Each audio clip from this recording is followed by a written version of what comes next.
there, we'll find our gospel lesson for today. It's from Luke chapter 20.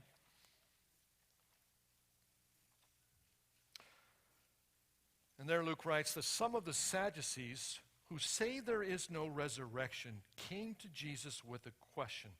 Teacher, they said, Moses wrote for us that if a man's brother dies and leaves a wife but no children, the man must marry the widow and raise up offspring for his brother. Now there were 7 brothers. The first one married a woman and died childless. The second and then the third married her. And in the same way, the 7 died, leaving no children. Finally, the woman died too. And then at the resurrection, whose wife will she be, since the 7 were married to her? Jesus replied, the people of this age marry and are given in marriage. But those who are considered worthy of taking part in the age to come and in the resurrection from the dead will neither marry nor be given in marriage. And they can no longer die, for they are like the angels. They are God's children, since they are children of the resurrection. But in the account of the burning bush, even Moses showed that the dead rise. For he calls the Lord the God of Abraham, and the God of Isaac, and the God of Jacob. He is not the God of the dead, but of the living. For to him all are alive. Maybe you heard about the guy who asked his wife as they were talking, and then she responded when they get into one of those traditional kinds of topics that husbands and wives wrestle with. So the wife responded back with a dreaded question of her own, and she said, honey, do you think this dress makes me look fat?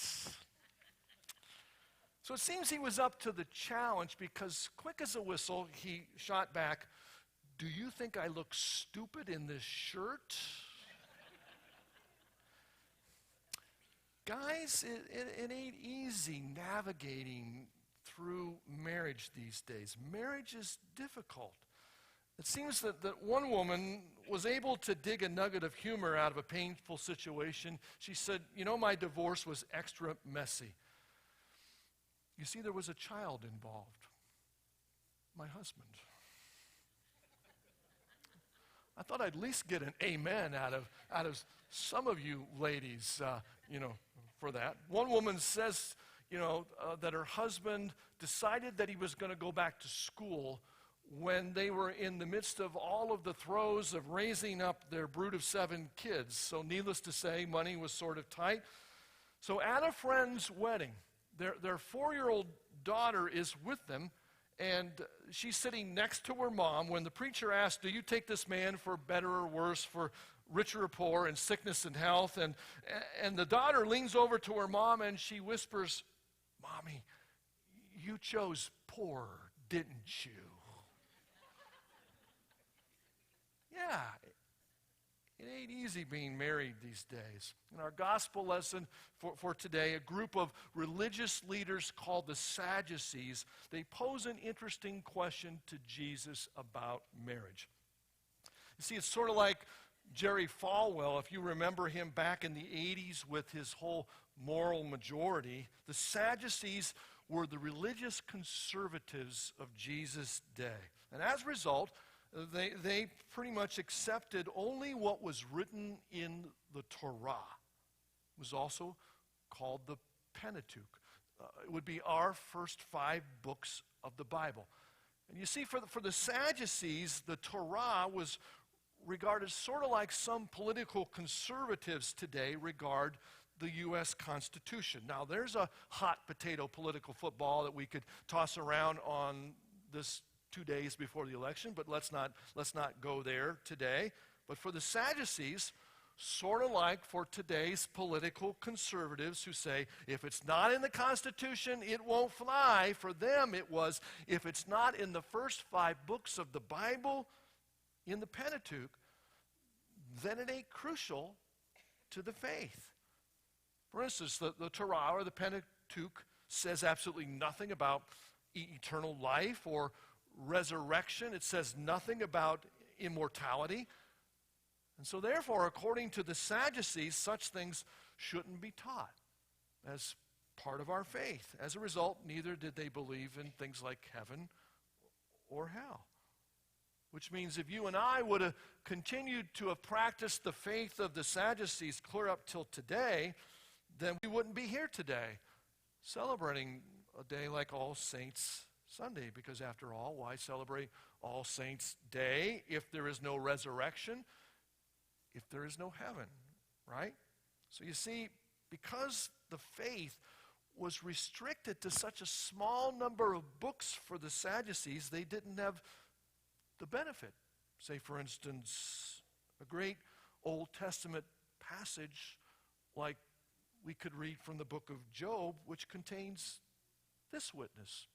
Oh, that my words were engraved on a rock forever. For I know that my Redeemer lives.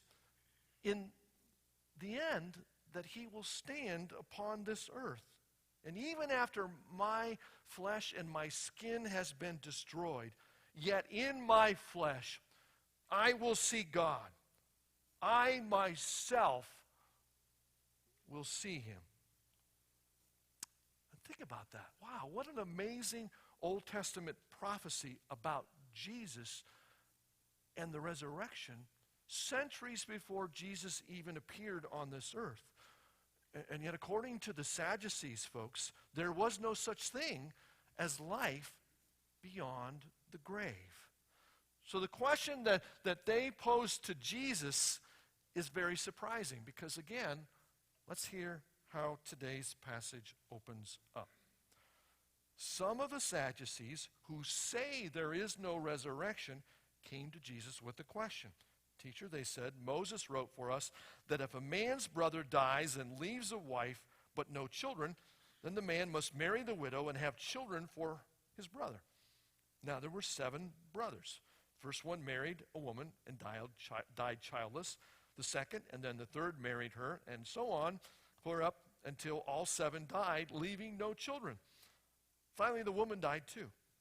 Now then, at the resurrection, whose wife will she be, since the 7 were all married to her? Wow. That's a pretty grim story. I mean, it's almost like you could have pulled it from Grimm's fairy tales. Or maybe we might think of it coming from an old movie. Some of you are old enough to remember a film from the 50s. It was called 7 Brides for 7 Brothers. Set back in the 1850s in the rough and tumble Oregon territory. Seems there was this backwoodsman, and he comes way down from the mountain, several days' journey into town, and he's looking for a wife. He finds one, shortest ever, kind of time of courtship on record. And so he takes his new bride and he goes this several-day journey back up into the mountains. And when his wife arrives with him at his cabin, she discovers for the first time that he has 6 brothers, all living with him under the same roof. And suddenly now she has to cook for 7 hungry men. So what do you think this woman's going to want to do? She's going to want to civilize these other 6 guys so that she can get them married off and get them out of her house. So the rest of the movie is about the whole adventure of how that goes down. It finally happens, and the result is you've got 7 brides for 7 brothers. It's a cute movie. But it's funny how the Bible sort of imitates art. Here with the Sadducees and their hypothetical story to try to trip up Jesus. And yet, forgetting for a moment, the absolute absurdity of the Sadducees, who didn't even believe in the resurrection, posing this bogus question about whose wife would she be at the resurrection. I want us to think this morning about this example, because I think it says something about the position of women in that society. You see, in that culture, in that time, women were no better than property to sort of be passed along to keep the family estate intact. I mean, let's think about it. When a man died, if he did not leave a male heir, then his eldest brother was responsible for marrying this widow. And in so doing, this would then continue the man's name and keep his property in the family. So the Sadducees, with this little make-believe scenario, this woman, she has been passed among 7 brothers. Not 7 brides for 7 brothers, but 1 bride for 7 brothers. Ooh. And in the end, what ends up happening? Well, she outlives them all. And then she dies too. So whose bride will she be in the afterlife is the hypothetical question. Sure, it's a trick question. And of course, these Sadducees had no interest whatsoever in the intricacies of life after death. They didn't even believe in such a thing. They simply wanted to get Jesus in trouble with the people. But then again, let's recall that Jesus was pretty accustomed to guys like this trying to trip him up. And even more, who better than he, the Son of God, to know the Scriptures far better than the Sadducees? So let's notice how he responds to the Sadducees' question. Jesus replied, "The people of this age marry and are given in marriage. But those who are considered worthy of taking part in that age and in the resurrection from the dead will neither marry nor be given in marriage. And they can no longer die, for they are like the angels. They are God's children, since they are children of the resurrection. But in the account of the bush, the burning bush, even Moses showed that the dead rise, for he calls the Lord the God of Abraham, the God of Isaac, and the God of Jacob. He is not the God of the dead, but of the living, for to him all are alive." Folks, I want us to consider this morning briefly 3 things that I think Jesus accomplishes in this scenario. First off, I want us to notice that Jesus meets the Sadducees right where they are. Once again, let's recall that the Sadducees were a faith community of the Torah. So if something wasn't in the Torah, then it couldn't be part of their faith. So what does Jesus do? He answers them from the Torah. He turns to the 3rd chapter of Exodus, the story of Moses and the burning bush. If you remember that, for all of you Cecil B. DeMille fans, on Mount Sinai, on the mountain of God, God speaks to Moses through this burning bush, and he says, "Moses." And Moses says, "Here I am, Lord."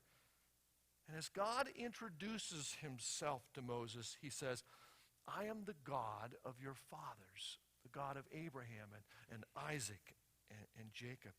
Yeah, it's this wonderful story of faith. But notice that God does not say here, "I was the God of Abraham and Isaac and Jacob." Let's remember, folks, that when Moses wrote these words, that these 3 patriarchs had literally been dead already for centuries. And yet God refers to them in the present tense. So this, it says Jesus to the Sadducees, is evidence right from the Torah that life after death exists. God says, "I am the God of Abraham and Isaac and Jacob. Yet I am not the God of the dead, but of the living." Yeah, you bet. Jesus answers the Sadducees in a way that they could understand. And ain't that just like Jesus? He always meets us right where we are. If we're unsophisticated, then he comes to us with simplicity and patience. If we come from another faith, sort of like what C.S. Lewis did in his children's books, The Chronicles of Narnia, then Jesus will show us how the teachings that we prize most in our old faith point the way to him. If we come from, let's say, a background of abuse, then Jesus will wrap his arms around us and gently bring us to a pure and wholesome relationship with him. Yeah, Jesus always comes to us where we are. And if Jesus does this, then how about we also? In fact, isn't this the way the Apostle Paul talks about how we should live in 1 Corinthians chapter 9? Let's listen. Paul says, though I am free and belong to no one, I make myself a slave to everyone to win as many as possible. So to the Jews, I become like a Jew to win the Jews. To those under the law, I become like one under the law, though I myself am not under the law, so as to win those under the law. To those not having the law, the Gentiles, I became like one not having the law, though I am not free from God's law, but am under Christ's law. I do this so as to win those not having the law. So to the weak, I become weak to win the weak. I have become all things to all people, Paul says, so that by all possible means I might save some. Yeah. Sort of like what Jesus has to say in Matthew chapter 10. He says, I am sending you out, believers, like sheep amongst the wolves. So I want you to be as shrewd as serpents and yet as innocent as doves. Sure, as believers, you and I are living as aliens and strangers in enemy territory. We're living amongst the wolves of this world. So we as the flock of God, we got to try to walk that fine line of being what Jesus calls in the world and yet not being of the world. So that means we can't be all sheltered in our nice little Christian ghetto, our tight little band of believers only. If we are, we're not going to have any impact on the world. And yet at the same time, by living amongst non-believers, we can't allow them to pull us down either. Instead, what Jesus is calling us to is to pull them up. And to do that, as Paul says, we have to become all things to all people so that we might win some. For example, I think that's exactly what we were trying to do here recently, folks, when we ventured into the realm of Facebook ads. Because by reaching people where they are, like on Facebook, we were able to reach out to a lot of folks that we might otherwise not have been able to reach. And as a result, we saw a lot more people come to our Trails and Treats event than we ever would have if we didn't do that. Yeah, that was a good thing. But then secondly, I want you to notice how Jesus answers an uncertainty that a lot of folks have about a very relevant topic, that being marriage. Yeah, if we want to be relevant like Jesus was about the questions that folks naturally have about life. And that's why the Apostle Peter says to us, those of you who are in Christ, I want you to always be prepared to make a defense for the hope that is in you. But when you do it with gentleness and reverence. Yeah. You and I, we need to be prepared and ready to direct people to where they can find answers to the relevant questions of life, just like Jesus did. And folks, this poor woman in our lesson for today, let's remember she outlived 7 husbands, 7 of them. I mean, if we were murder mystery fans, we might be wondering what kind of poison she used on these guys. So naturally, the Sadducees asked, whose wife will she be in the afterlife? And if any of you have been married and remarried, then I doubt that you're lying awake at night wondering as to, whose spouse will you be in the afterlife? Maybe. But let's recall that there actually is a reason why in the old marriage vows we say, till death do us part. It's because marriage is a relationship meant for this world.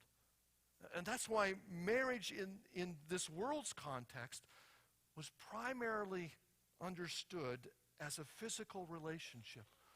And why the breaking of that relationship, adultery, is strictly understood and defined in physical terms. So this is why Jesus answers the Sadducees' question by saying again, the people of this age marry and are given in marriage.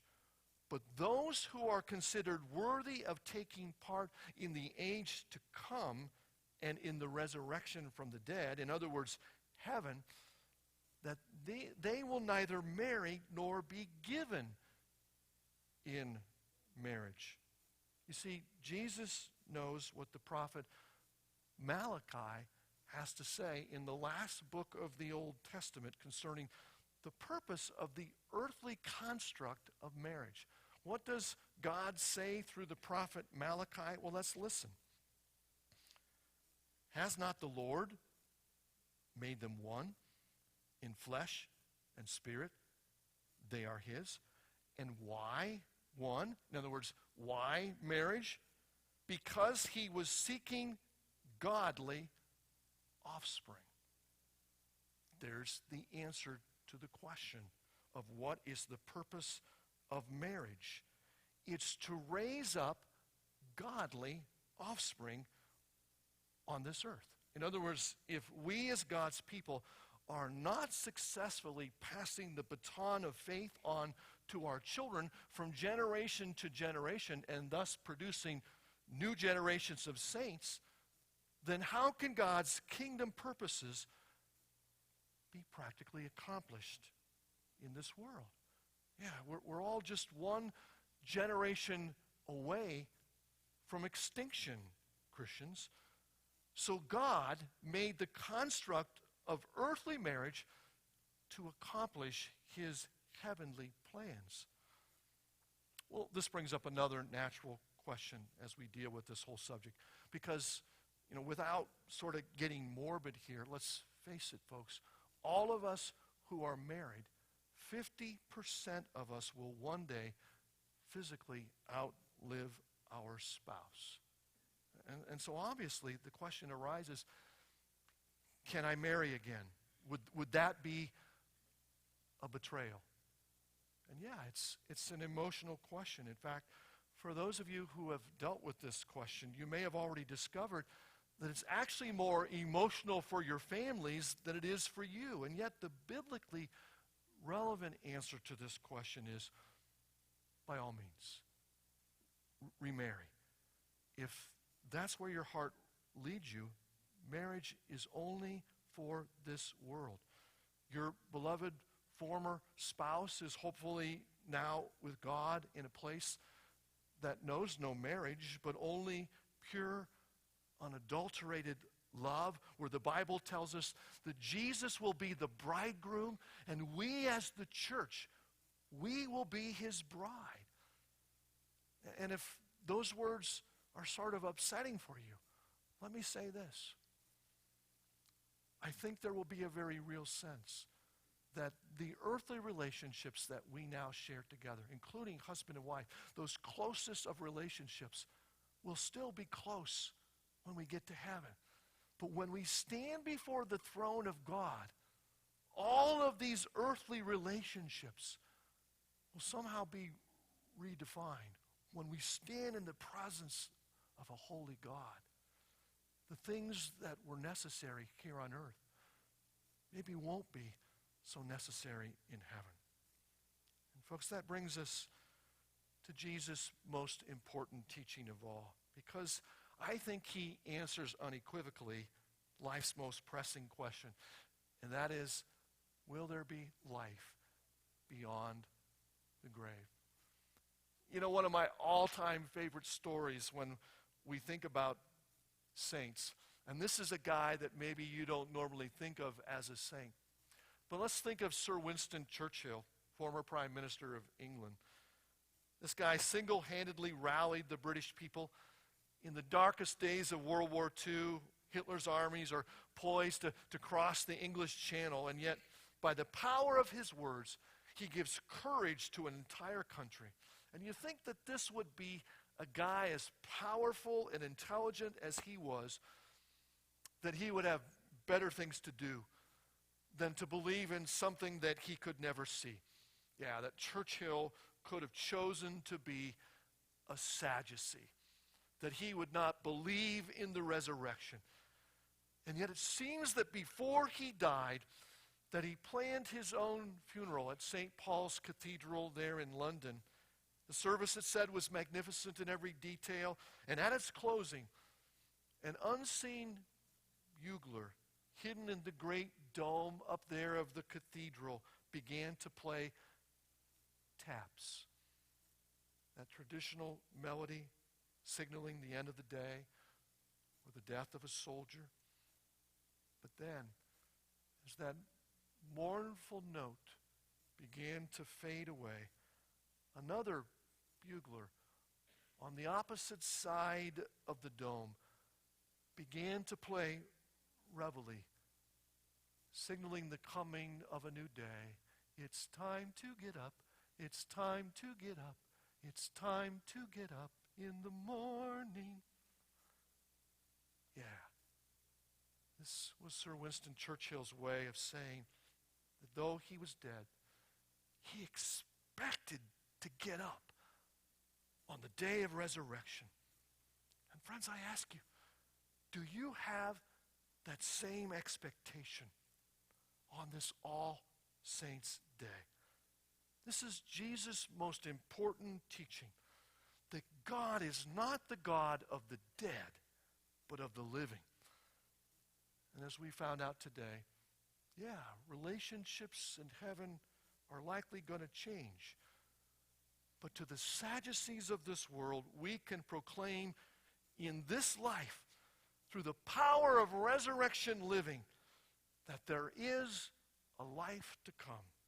And it awaits all who remain faithful till one day death will do us part.